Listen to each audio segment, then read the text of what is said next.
Evening, everyone. Friday night, the something in August. So we got a lot of people: Melbourne, Sydney, Brisbane, Gold Coast tonight. Hopefully, some other spots as well. Hopefully, all our friends on the Goldie and Brizzy get a release date this coming Sunday. So I've got my good mate Tim Ebbles in tonight. This is going to be a good one. Anyone that knows him is going to be action-packed. So I'm just going to invite him into the room and see what we can get from him tonight. But it should be fun. Tim's been tattooing for probably close to 30 years. He apprenticed with Paul Braniff on the Gold Coast, which we'll talk about. And he runs the oldest tattoo shop on the Gold Coast, Early Heads. So we'll see what Ebbies has got in store for us tonight. So, mate, I know you're listening there. You probably got your hands full, but here we go. What's he doing? What the fuck? Oh, are you right, mate? Friday already, mate. Fuck. It's Friday, dude. I told you it was Friday. You beast. Mirrors, mate. Token mirrors. Mate, of course. How Mate, are you, good brother? to see you, buddy. How are you, mate? Good, and you? Good. Just trying to. Hey, who's Ella? who are those two hot guys behind you? Yeah. That's Cap Coleman, believe it or not. Yeah, nice. Where are you? You're in your office. I'm in my little drawing desk. Yeah, my little thing there. Amazing. So, mate, hopefully you guys get some good news and you release this coming. Let's hope so, because it is Friday and hopefully Monday we're back to back to normal. Let's fucking hope. Yeah. Hey, by the way, nice shirt. Yeah, mate. You know, like you always go out, so I thought. Well, not really, but it's Friday night, so I thought I'd make an effort. Pineapple's my word for the shop. Just your in case your safe word. Yeah, like mate, that was people mate. who know me, I get excited a little bit, so when I get a bit too excited, they say pineapple. Then, mate, you peaked too early. That was one of my top 10 questions for you at the end. What's your safe word? Well, all right, mate. I peaked too early. All right, we'll get to all the fun stuff later on, but we'll just go through the serious stuff. And you've got like a really interesting story, like I mentioned before, you apprenticed with Brano, and you've seen the whole landscape of tattooing change on the Gold Coast. So I think it'd be really interesting for people to hear that. So let's start off with, what was the first tattoo you got and who did it? First tattoo was at the 93 Gold Coast convention at Ocean Blue? Ocean Blue. And believe it or not, I actually had a booking for Jack Rudy to do my very first tattoo, which was going to be a Bellagio piece. And I put $50 down, sent it to Little Mick because he was going to host Jack Rudy and Brian Everett. But at the last, they pulled out. And so I went and saw Little Mick, and he gave me my little skull. Oh, amazing, mate. Yeah, quality. And Mick paid me $50. Mate, amazing. So, with all of that, like, how did you have such good, to get your first tattoo, to choose it from like one of America's greatest artists? And that was a big deal because Jack Rudy and Brian Everett were supposed to come to Australia then. That was like probably the biggest thing that was going to happen Australia-wise, international. It was massive. Pretty massive. Look, a few years ago, before 93, friend bought a tattoo magazine, and it absolutely changed my life. Absolutely changed my life. I bought heaps of tattoo magazines. I was pretty obsessive, read everything, you know, went to libraries, photocopied the Sporting Rogers bloody How to Tattoo from upstairs. Amazing. And you know, I read everything, and you know, main magazines were just coming out as well. So totally. And that's at the time when, you know, you would race to the newsagents at the start of every month when the delivery of magazines would come in, and you'd have your hopes build up, and then if it was a day or two late, you'd be fucking gutted. You know? Yeah, It because was, that's yeah. what we had. Yep. Yeah, the internet wasn't around or anything like that. So, Yeah. sorry, mate, you broke up a little bit. Okay. Yeah. Yes. Yeah, Little Mick, 93. Yep. At Andre, Travelling Andre. He did my tattoo up at Stone's Corner. Yeah, cool. Who was working at Stone's Corner then? It was still there. Mo Webley was still there. Yep. Hey, Tim, have you got your phone plugged in? No, I haven't. Hold it. Yeah, can you just plug it in, please? I'm sure you're familiar with a plug or two. Yeah, butt plugs, everything, mate. Yeah, right. Perfect. There we go. That's better. I don't know how this is going to stay now. Hold on. You should have told me that at the start, mate. Mate, come on! Like all the TV appearances you've done, I thought like you'd be second nature. There we go. There we go. Okay. Yeah, right, just because sometimes it drops out if it's not that. So yeah. So back to that, the obsession of tattooing. Got tattooed by Little Mick, like, and then Andre. What was then what were you doing? Because you grew up on the Gold Coast, didn't you? Yeah, from '79, I moved up from a little town near Mildura, and cool. Yep. And like, were you a little surfer? Like, I know you were a mad. No, a little skater, mate. I love skating. Not much surfing because I'm a little white pink boy, so I get burnt easy. And then, after that tattoo magazine, I was just absolutely obsessed. So just drew every day. And and then one of the magazines, American magazines, had Tattoo Supply in Clontarf. So I think the Johnsons. I think that was 90. That was just after I got my tattoo, maybe a couple of months, 6 months after. Went up to Clontarf and bought a kip off Don's dad. As you do. As you do. He was showing me how to make needles, everything. It was pretty awesome. Yeah. A full service. Yeah, amazing. So then you were a bit of a kitchen wizard for a while. Yes, just for a little while. Then, you know, I was a soil tester for a long while, and I hated that. And then at 93, I left my work just to go to this tattoo convention for 3 days, you know. Yeah, wow. And shared a table with Geordie Cole and stuff like that, and it was pretty epic, that show. Yeah, mind-blowing. Did you go there? I wasn't there, mate. I was in Melbourne, and I don't know why I didn't go 93. I probably couldn't afford it. Like, you know, to travel back then was full on, not like it is now, you know. So, crazy. But so from then, how did you go from doing your own stuff to getting a job with Brano? Because they had a pretty strict backyard policy. Oh, yeah. And like, the undercover task force would come around. Yeah, there was Zach the Hammer and Todd de Brouwer and Paul Braniff that used to just knock on people's doors and say hello. Yeah, and, just for the greater good of tattooing. And I did hear about that. So first off, I went to Bob. Bob,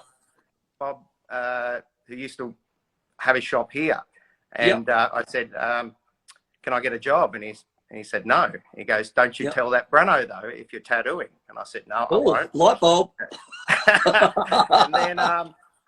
and then I rang Paul up and said, "Hey mate, can I show you my portfolio?" And he just went, "Yeah, come in." So I showed him my portfolio. He said, "It's all right. Come back when it's more present," because I just had pieces of paper, didn't have it presented too well. He goes, "Come back when just it's a box more of drawings." Yep. So I redid the whole portfolio, came back, got on with him, and then I went back again, and there was a girl sitting where I thought I was going to sit. So he actually hired this girl as an apprentice. And then I kept on going back, and I said, hey, here's some more drawings. And then I said, oh, Paul, I've got something to tell you. And it's in the back of Skin Effects. And I said, hey, mate, I'm a backyarder. And my asshole just tensed up so fucking tight. And he said, Tony, we've got a backyarder here. And I thought Tony Raines was going to get up and flog me. I was shitting myself. So For sure. He goes, stop doing what you're doing, mate. And I'll talk to you a bit later. And then a couple of weeks later, that girl didn't work out, thank God. And he called me, and the rest is history, as they say. Yeah, amazing. But that's the crazy thing back then. Like, walking into a tattoo shop was like walking into the scariest pub in town. It was, mate. And just to say, you know, especially like Paul was legendary even back then. He was, you know, he was. The cream of the crop. Right? But even, you know, he would have seen that in you, that, you know, this young kid's got a set of balls on him to come into my shop and keep coming back and actually tell me I'm backyarding. Yeah, I know that. You know, remember all those years, let's fast forward to maybe 15 years or something. Similar thing happened with Crispy Lennox. You know, he was doing the same thing, and Paul said, give me your machines and come back and we'll get you going, and went from there. Before he saw Paul, he went to see me in when I had Borderline, and he came in looking for a job, and I said, yeah, your portfolios, you better work on it, mate. Fucking idiot. No, mate, no, but that's just tattooing's filter system. So what was your actual apprenticeship like? Mate, it was actually probably one of the best apprenticeships that you could ask for, mate. 6 months of learning, you know, everything before even picking up a machine. He gave me a bag full of a machine pulled apart, and he said, build this, mate. And, you know, I used to study that A to Z, you know. And I loved the machines, and so I built it. It actually worked. It was pretty cool. And then, just making needles, everything like that. And then about a year of tattooing friends, you know, after hours, you know, just heap of tattoos. And then I think I started full-time tattooing in 96, July 96 or March 96. Yeah, crazy. Because when we were talking before, like, I think Tony was Paul's first apprentice, then probably Ben. I think Ben, I think Ben was in Borderline, but I think he was just hanging around. I don't think he was tattooing at the time. Okay, cool. So you're the third, which is no mean feat, man. Like, a lot of people that Paul's apprentice, a majority of them have gone on to greatness. So it just goes to show, coming from a great teacher and a great work environment, you really fast track your career, and you go from there. So Dave T's just said, give him a shout out, Tim, like you did in India. give who a shout out? Dave T. Dave T. How are you, mate? How are you, brother? The man from Bolton, wasn't it? We'll get to that later. I know. But so with all that, what were the sort of tattoos you were doing then? Because obviously the Surface Paradise is a tourist destination. Like, mate, Paul was doing busy. All the custom stuff, and Tony. Yep. Look, Skin Effects was just the mecca. I think it was one of the best tattoo shops 100% going around at the time. We were so busy. We started doing night shifts, split shifts, you know, like 10 till midnight, you know. And, very progressive. Yeah, it was crazy. And Paul always had the best flash. You know, he used to go overseas. You know, we got the Jack Rudy and Philip Blue collab buddy flash. You know, and then you had Tony there churning out some of the best flash. Tony was killing it with his flash. Yeah, Tony was next level with Australian artists, up and coming artists. He was, everyone knew it as well. There's that Dead Kelly, mate. I think paid the bills on a lot of tattoo shops. Mate, those Dead Kellys were amazing. Mate, they're going to have to come back. Like, everything old is new. They will, mate. They will. Yeah. So with that time there, sorry, mate. So with that time there, so you're going through. How long were you with Brano altogether? About 5 years. I was with Brano for 7.5, close to 8 years. Yeah. Yep. Um, Benji just said Tony just clocked up 30 years at Skin Effects. he did. Amazing. Congratulations, Tony. That was fucking Tony's amazing. champ. Yeah, mate. Yeah. Well, Tony, you better get on Rhys's channel, mate, and We'll do it. We'll do it. Yeah. All right. Back to you.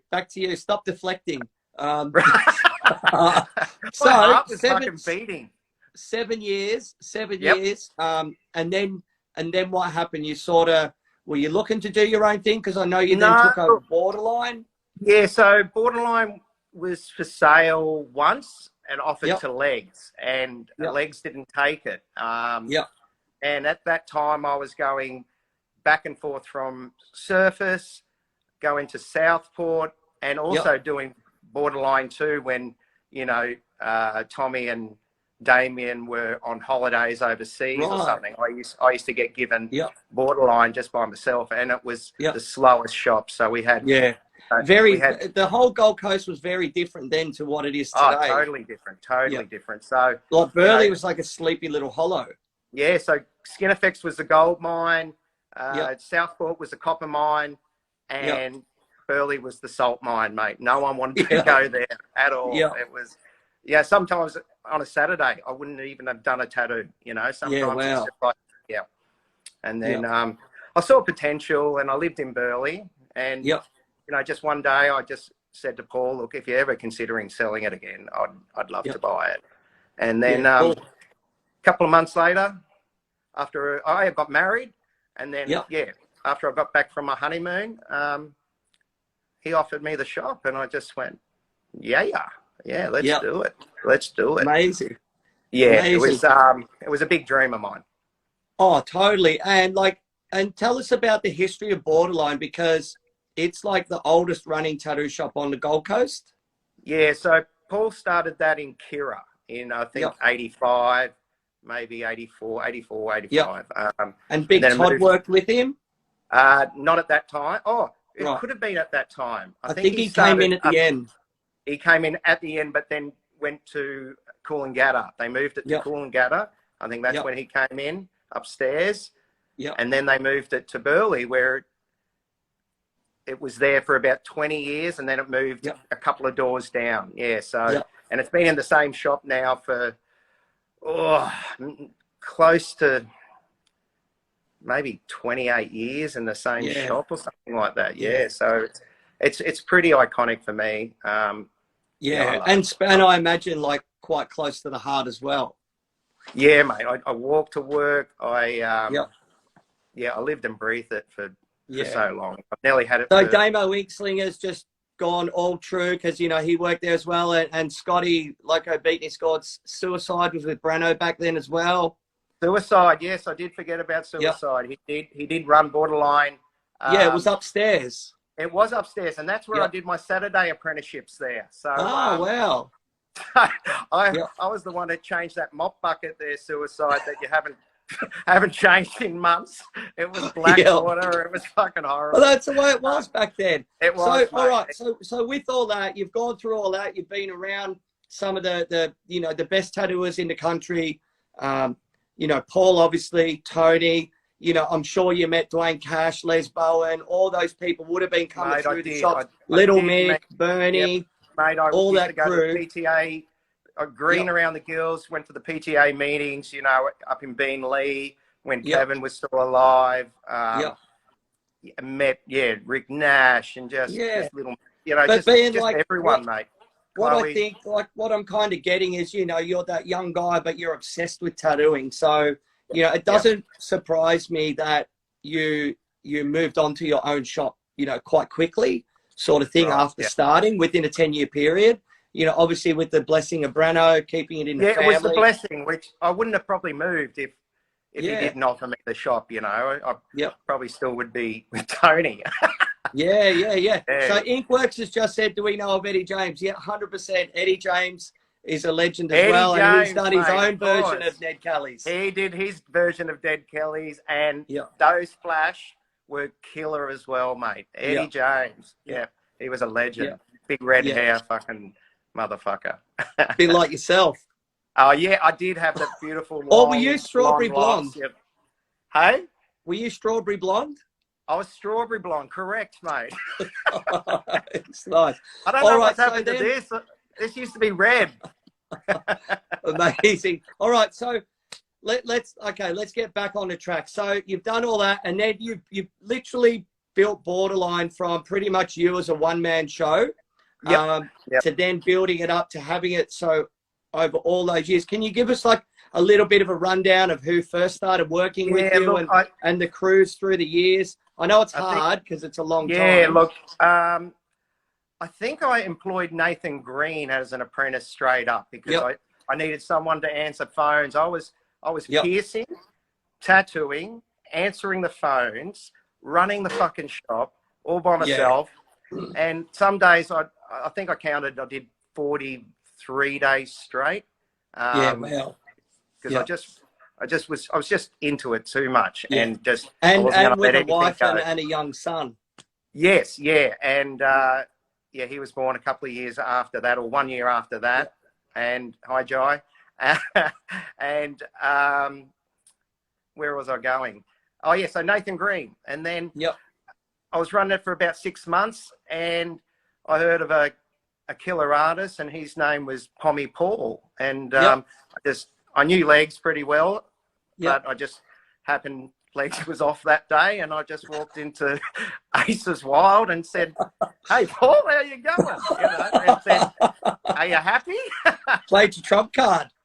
Oh, look, it was not a vindictive thing. It was just like, hey, man, fucking, I love you. I love your artwork, and mate, there's a bay here if you ever want it, brother. So and that's what we were talking about. I interviewed Pom the other night, talking about opportunities back then were few and far between compared to now.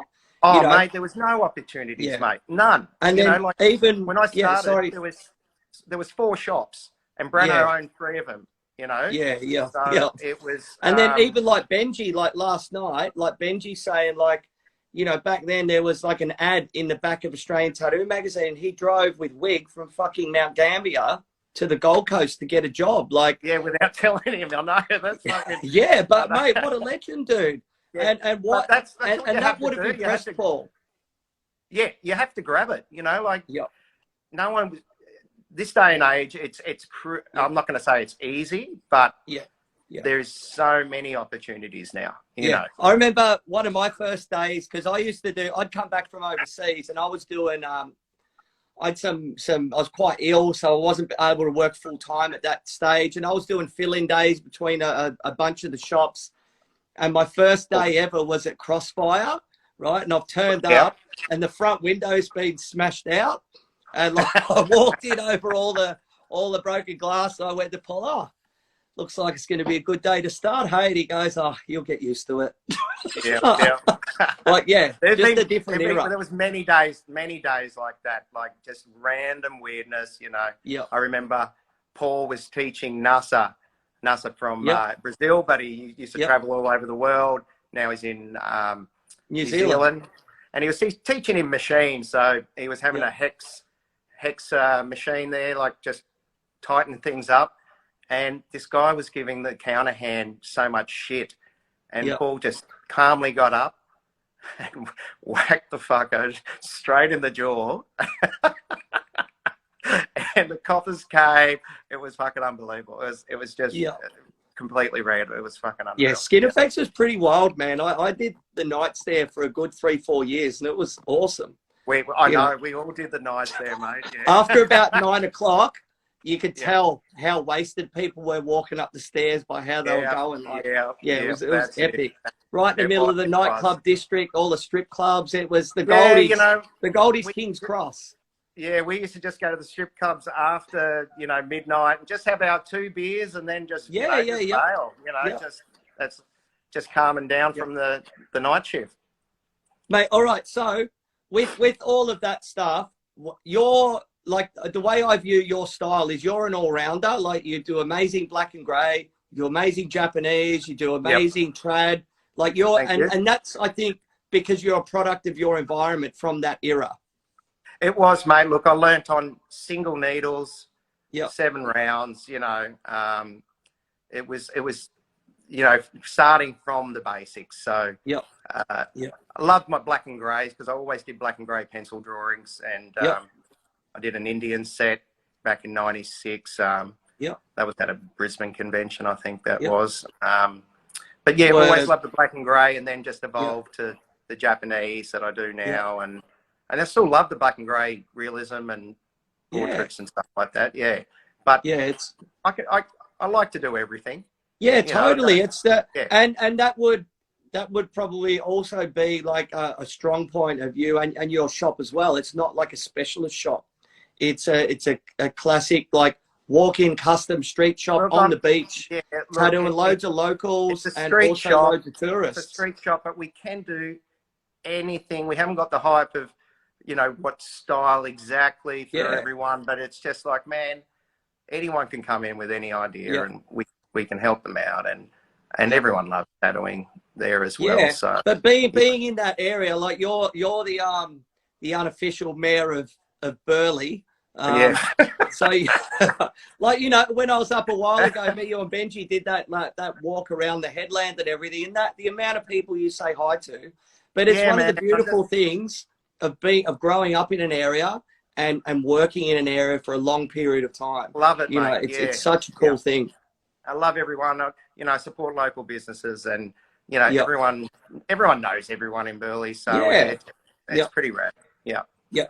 So with all your time on the Gold Coast and everything, like I know myself, we were chatting on the phone before, like the landscape of tattooing has changed so much. Like all those years ago, Queensland was known for black and grey as opposed to everything now. Like the only people you would see up there that had full colour sleeves were maybe Melbourne or Sydney tourists. It was a different thing. Everyone was brown, had their, we didn't take colour too well up here. So, Pommy was doing he got into colour. Like he was saturating colour all the time. Yeah. So he was the colour man back in the day. And helped kick it off. So you've seen all of that stuff from, like, even your own career. Like, what are you doing now? Like 1 or 2 tattoos a day? Yeah, just usually it's just 2 half days or just 1 full day. I went down to 3 days a week because I like cruising. Like I've been doing this 26 years now. So I'm working a little bit more now because we're a little bit understaffed. A couple of guys went. Hey, that's a good point for a job plug. So if anyone wants a job, wants a job, come and see me. Yeah. You'd love it. But you've had like so many good artists come through the studio over the years. Like, what about apprentices? I know you've apprenticed. You mentioned Nathan Green before. Yeah, so Nathan Green, he went off to open Storm the Gates. I forget how long Nath was there for me. It was fair time, I apprenticed Layla Knight. She was a counter hand. I think she's up in Brizzy now. Jessie Cat Tattoos. She's still with me. She's just had a second Bambino. So I'm amazing. not sure if she's actually finished her apprenticeship yet because she's had 2 babies, 2 years off. But all good things take time. So, well, here we go. We just like Raoul's just said, proud to be on the long list of artists that work the borderline. Love you, Timmy. Raoul is the gun, mate. He is. Hey, how did Raoul start working for you? I think a little man from Sydney, with a croaky voice. He helped me out there. Yeah, I came down and had an interview with him. I remember that day as well. And I remember that night. You remember that night? Mate, of course I do. Of course I do. It was a hard night. That was a but Tim's shop has had that many good artists come through there. I've done guest spots there. I'll say this on camera. He's threatened to sell me the shop over the years or buy into the business. So hopefully I'm going to do that one day and semi-retire on the Gold Coast with him. But with all of that as well, like, so your style now is like you're doing predominantly black and grey, Japanese, but you lend your hand to everything, correct? Yeah. I still love my Japanese. Not so traditional like you. Just mine's a little bit, I don't know, new school, whatever. Yeah, but call it. you went to Japan, didn't you? And you got a I sleeve done by did. Shige. So I met Shige at Melbourne. I think I forget what year that was, but met Shige. I gave him a glass tattoo machine because my friend Kerry, he was blowing glass tattoo machines and stuff like that. So I gave it as a gift. Amazing. And then Shige goes, "Oh wow, do you want to tattoo this Sunday in Melbourne?" I went, "Fuck yeah, let's do it." And then he cancelled it and said, "Oh look, I haven't got enough time, blah blah blah, but I'll put you on the quick list if you fly over to Japan." So a couple of months later, I'm on a fucking plane and we're doing a whole sleeve. I did 2 days in a row, did like a 9-hour day, an 8-hour day, and then a 6-day break, and then did another full day there. So 6 full sessions over a couple of years, So that was an amazing experience with Shige, and that's where I met Horiyoshi, number 3, and his little shop. That was pretty cool as well. Yeah, so cool, man. It's like the size of. It's not much bigger than your office.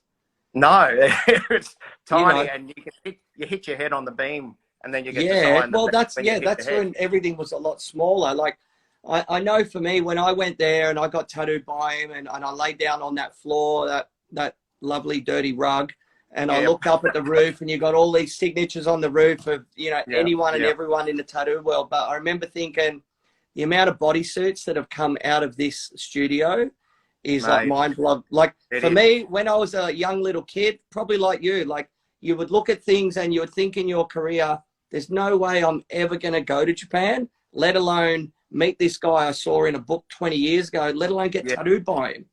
Yeah, it's pretty phenomenal. Like, just meeting both those guys, and they're both so humble. Like most tattooists are, everyone's just loves the art and just, man.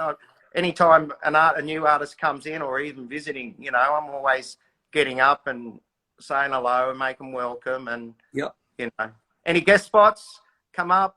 Yeah, totally. Totally. Just had the Queensland mate, license. But one of the things I love about Borderline as well, Tim, is like it's so well run. Like, obviously you put your own stamp on it all these years later, but coming from the Brano mold, everything is like ironed out and it's just smooth sailing. Brano ran a tight ship, mate. We weren't, you know yourself, mate. Like, it was scary to just ask for a day off, It was, mate. It was. But that place was a machine, that's the way it was. And, look, I did run it, similar to Brano, but I tried to drop a few things, and now I'm dropping a little bit more easier and stuff, and I'm trying to let go. I'm trying to let go, but you have to. All right, so very hard. Who's the crew there now? Okay, so we have got Jessie Cat, as I said. So she's been working. She's been with our shop for 10 years nearly, almost. She used to do counter, and then apprenticeship, blah blah blah. We got her husband Tom. Not husband. Got her boyfriend Tom. They're just soon to be husband by the sound of it. Newly parents. We've got Laura Jane. She goes by Unladylike. Yeah, amazing. And we've got Mr. Benji Tobin. Resident guest. Yes, our resident pest, All right. No, so he's a good, me and him are best friends, mate. We go. Well, mate, you and Ben, we're like, I don't see you guys that much, but one of the best things is like when we do, it's just like old times. Like we, straight back into it. It's like, we've got we're all of a similar age, similar entry into the business, all that sort of stuff. We're just like long lost friends whenever we meet again. Like, how mad was it? I was talking to Benji about, like, on my list here, I've got the places you've traveled. Like, you went to one of the first Bangkok conventions where I think Chris Garver and all that crew were there. And then you mentioned, like, you went to Japan and did all that stuff. Like Philippines, the Paradise. Tell us about the Philippines, because you were hanging out with Lyle Tuttle, weren't you? Yeah, so me and Miss Marshall and Tennille, you know, we all flew over. And then Mr. What's his name? Mr. Lord Mayor in Sydney there, Mr. Tyson. Tyson Henning, yeah. And then Kate was there, you know, like the oldest tattooist in the world, woman tattooist. We both interviewed him and Lyle. I hung out with Lyle heaps. He showed me his the red sock collection. I don't know if too many people know about that one, but it's pretty X-rated. Are you? Well, there was just a hell of a flurry of love hearts just said. Party in Paradise. Tennille's jumped in. Hi, Tennille. Hey, Tennille. So are you working on your own private book one day? My private book? my black book? Or There you go. So go back. Let's be serious. So tell us about that trip. What else did you guys do? Like other than Party in Paradise? Yeah, so Philippines was a third world country, man.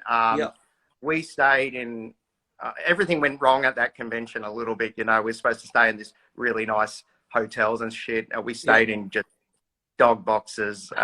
People's phones were getting stolen off our coffee benches, just through. Amazing. Through streets. And it was crazy. We traveled around and went to festivals. It was pretty mad. It was it was a really good time. Where else did you and me? Didn't you go to some mad artist retreat in Colorado? Yeah, that's right. I went over there again there was Miss Marshall there, Adrian, who else was there? But what was that set up? That was run by Jeff Galway, right? And it was different. Yeah, that's correct. Yeah, so it was really for the artists there was lots of, what do you call it? You know, like people seminars? Seminars, that's right. Yeah, lots of seminars. But unfortunately, Colorado had a massive, really bad flood. And it killed lots of fucking people. And we were actually 9,500 feet. It's the second highest city in America. And no one floated up? No one could get to it. No one. We were flooded in. And there was no one at the fucking show, man. So, you know, you have to have a couple of drinks and the altitude hit you really well. Yeah. Didn't you get a few souvenir tattoos that weekend? I got, in Adrian's little lodge there, we had a massive party. And As you do. And I think I got 20 or 25 tattoo artists signing my leg and nice inside thigh and obviously upper inner thigh. Where else? Yeah, inner thigh. Of course, I have to mention inner thigh. Yeah. But, all right. So with that, we've travelled together quite well over the years as well. Like we went to Nepal together, me, you, Benji, and Beckham, and then we went to Vietnam. How mad was the Vietnam convention? Like, remember seeing, fuck man, like some young dudes had been tattooing for a couple of years. And they were doing amazing, solid. It was so impressive. They were ripping off very famous artists to a T. But the workmanship was phenomenal. And some dudes were getting full bodysuits within a year. Yep. All on numbing cream. It was crazy. So these young people getting full completed bodysuits within the year, as you said, solid as a rock. Amazing work. And there was a couple of Korean artists that were just ripping off shige that was to the color, to the line. It was and it was phenomenal. Remember, I was like, hey, come check out Tim's arm. And then it's like straight away, can I take a photo? I said, fuck off. I haven't got this one. Yeah, that's it. I said, no, you can't take a photo, you motherfucker. Yeah. That was great, that convention. Nepal Hey, was a highlight. didn't you get sick on that convention as well? From Mate, I get fucking sick frog on off the every street? fucking convention, mate. That Nepal one, I was that food poisoned. That's right. I missed out on the whole fucking convention. Do you remember that? I do, yeah. But I remember you guys coming in. I remember you guys coming in drunk. We brought you KFC. Yeah, by throwing it at me while I'm dying. I pushed our 15-year-old tour guide into your bed with you. We won't talk about that one. Hello, Happy. Benji just said the best comment. I nearly didn't make it. I was dying, dude. Like, serious. Mate, the stench out of that room. Fucking hell. My asshole was fucking burnt, dude. Hey, that was between you and him. No one needs to know any more about that. Yeah. So, Okay, all right. So, but Nepal was pretty mad, man, and doing that motorbike ride and everything. But even there, like Benji was saying, that was such a mind opener, that one. It was like, that is like the premier, like, ornamental dot work convention in the world. Like, Yep. I just laughed at Benji. I wish I got to enjoy it because I didn't see too much work. I think Tim Ricks was there and Disintegration. That's right. They were there, and I didn't get to hang out with it, like, because I was that fucking sick, man. And then, as usual, you peaked too early. Yeah, as usual. But that motorbike ride, I would have to say that is probably one of the highlights of my life with riding. Like I come back and describe it to people. It was like 4 15-year-olds riding dirt bikes on the road. Like, just did not give a fuck. You've never seen anything like it. Like non-stop. Like, it should have been dead multiple. All it was up a mountain, across the top of a mountain, and then down a mountain again. Yeah. Up, down, India, up, down, up, down. Yeah. You know, we rode to the top of India there. Hey, remember we were going to do a flight to Everest and we couldn't fly. We were going to do a lap around Everest to see it and we couldn't do it. And this is no shit, viewers, because there was a panther running on the fucking runway at the airport. So they shut down the whole airport. Like, Benji and I got to do it at some point. Yeah, I can't remember how. Yeah, it was so mad. Mad. Mate, cows in the middle of the street. It was, you just have to run around them. The traffic, far out. All right. So let's get back to talking about serious stuff. So what sort of equipment are you using these days? Are you using pans or like I'm oil still? No, I've unfortunately given the coils the big give up. I've still got all my coil machines. I can't get rid of them. I've got so many. I must have 20, 25. Yeah, beautiful. You still got the beautiful machines. And but yeah, I use the Injector X1.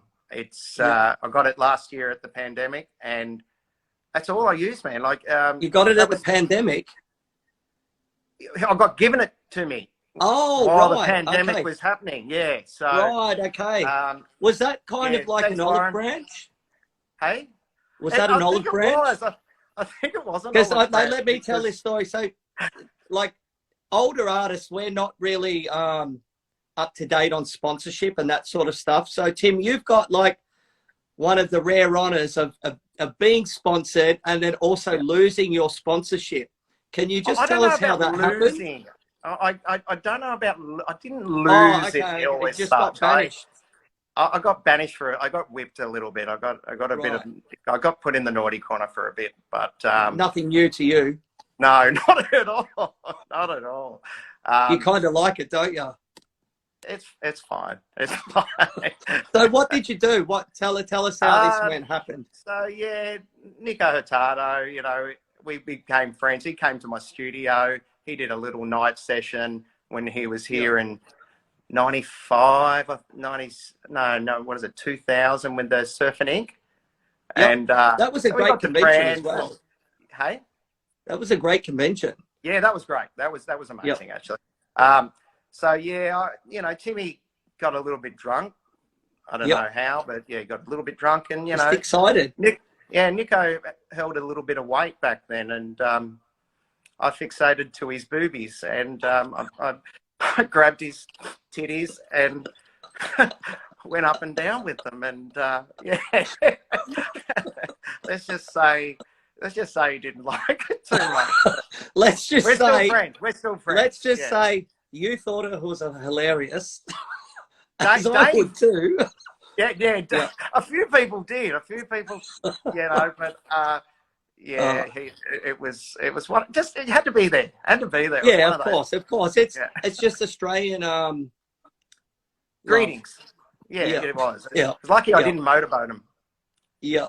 Well, if you had the chance, you would have, mate. So, all right. So, in all seriousness, like, you've had such a long career, Tim, and you've seen like things change so much over the industry and all that sort of stuff. So, I think it was a couple of years ago you did was it the 30th or 31st or 32nd anniversary of Borderline? So Borderline, we had a little bit of a party. You came up. Yep. Fair few people were invited. Yeah, it was amazing. Suicide was there, like Scotty, a lot of the old crew. Didn't you hired out like the surf club or something? Yeah, surf club, and then we just got loose, and it was amazing. There, But for me, that was super special. That's like, because obviously I'm into the tattoo history, and you asked me to come up, and obviously because I spent a lot of time with Brano as well, to read out all of that story that night was a special thing. And it's so nice. And I know you've still got stuff in the shop, like paying homage to him. Yeah, definitely. Look, Brano, I wouldn't be anywhere without that man. Very, very close to my heart. I was, I was so sad when he left the place. But it was a sad. It was a sad. Okay, I'm just going to show people. I just remembered, like, so I got this tattoo. This here. I do remember that, mate. 1995. Right, and I flew up from Melbourne, so it's nearly, let's say it's over 25 sort of years. I flew up from Melbourne, and I kind of sat all day, and it was like 6 hours at $100 an hour, which was unheard of. Yep. Mate, and it was like, I do remember that tattoo being done, and I remember you coming up and seeing your back job, which was, it was pretty crazy back then. For someone to be, fully covered. But like you, just into it. And I remember, like, because I was going overseas the end of that year, and I wanted to try and get some really cool tattoos. I was shit, but I wanted to get some really cool tattoos of Aussie legends. Yeah, and it did open a lot of doors for me. Like, oh, who the fuck did that? Oh, Paul Braniff or Trevor McStay. Wow, okay, I've heard of them. And it'd be like, hey, get that Aussie kitty over here. Show him that tattoo. And I think Brano had been over there with Dwayne a few years before. Like traveling around. They went around. 95, he did that. Yeah. Yep. Yeah. So as soon as I got hired, he's going, Roddy, you got to run the shop, and I'm going over to Europe for a month. So you just stay with Robin and just help run shop. So I didn't see I didn't see old Paul for first month. But after that he cracked the whip. Mate, of course. All right, so hopefully you guys are coming out of lockdown on Sunday night. What I know it's really, this is a very vague question, like any plans for the future, like apart from coming down and doing a guest spot at Little Tokyo? Plans, there's going to be a little reno to the shop. I can't get builders at the moment because I've been trying this reno for at least 6 months. Builders, they're not accepting cash anymore? That's it. They're not accepting small jobs anymore. Everyone's doing big jobs these days. I just want a wall torn down and just made a little bit bigger, and then I've got something planned out the back of the shop, which is like an investor. Yeah, like like another little place out the back there. Look, mate, I'm pretty cruisy at the moment. You've got a good life, Tim, and mate, you deserve it, mate. You've been in the trenches for fucking nearly 30 years. Mate. And you run a great shop and all that Thanks, stuff. brother. So, like, it's good to see, and like you had mentioned before, it is hard to let go, especially when you've been at the helm for so long. But it's a natural progression as well. And you've always encouraged younger artists to come through, and they've built up a career and then either gone on to somewhere else or gone to do their own thing. and that's the natural progression of life. It is, mate, So, and I'm never angry when someone wants to leave, because no, you can't be. their life, mate, and Yep. go for it and do it hard, bro. Yeah. Yeah, exactly. Everybody wants their own thing, so I'm Yep. happy for everyone. Oh, so to. Drez has just jumped in. I know you, Drez and Benji were doing like paint sessions last lockdown, weren't you? Mate, they were our saviour, you know. So we used to smoke some dabs, go bushwalking, and then have our art days on another day, mate. And Driz is an amazing, he's a freak. Yeah, he is a freak. Good. Yeah, you're a freak, motherfucker. All right, so talk to me about like some of the things that would sum you up. Obviously, obsessed by tattooing.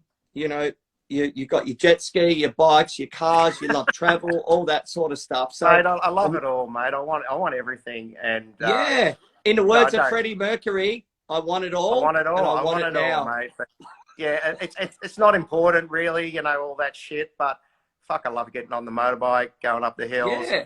Love getting on the jet ski, breaking my leg like I did this year. Mate, tell us about that one. Were you trying to impersonate Kenny Powers? I was trying to be Kenny Powers, mate.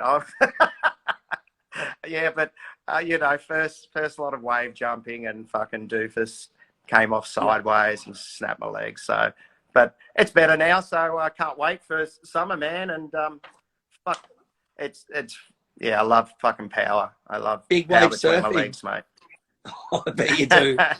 Love power all right, between my legs. so I've got my like top 10, but with you it's about a top 20. So these are like, what is your favorite or close to your favorite? So what's your favorite drink?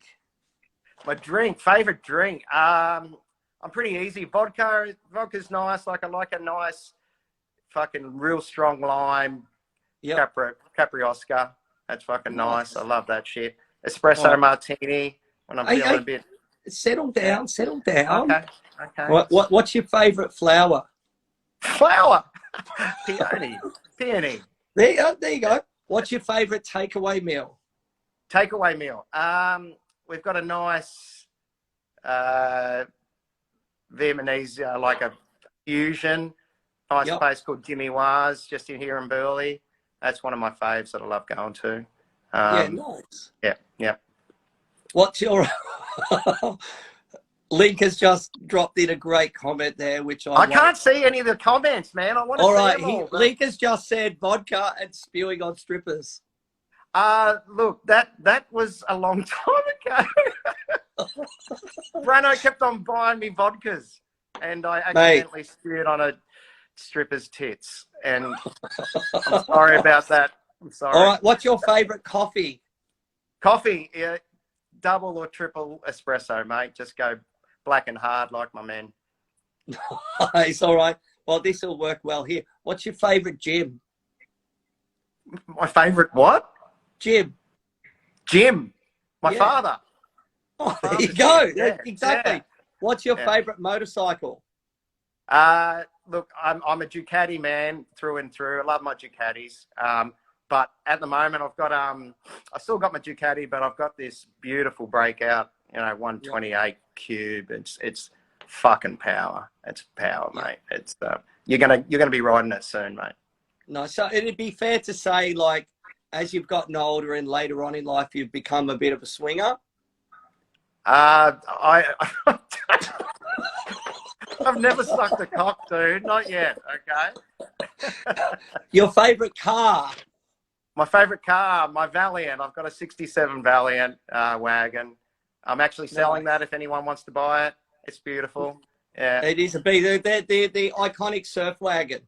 It is, mate. It's me and my mate, Callum, who used to work for me. We did that up together. Oh, cool Cal. Yeah. Yeah, amazing. All right.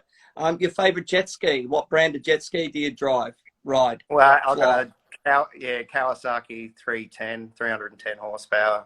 Fucking got a stage one in it, because I don't need any more power, but I do. So no, well, of course. Yeah. This is the controversial one, and I've because I've got a bit of it's a bit controversial anyway. So, what's your favorite drug/vaccine? Oh, drug, yeah. Okay, well, fuck a vaccine. The vaccine, Pfizer with a fuck you. For the, Nice. All right. Well, yeah. this one will come in handy with that answer. What's your favourite lubricant? Lubricant. Spit.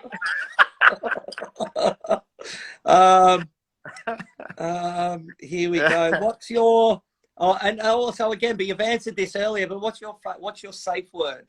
Safe words: pineapple at the shop and aubergine. Yeah. Oh, Eggplant. that's a hard one to get out, isn't it? It is. It is. You go. What's your favourite cafe? Local business wise, local business, supporting local business here. Yeah, look, I drink a lot of coffee out of my machine at work and at home.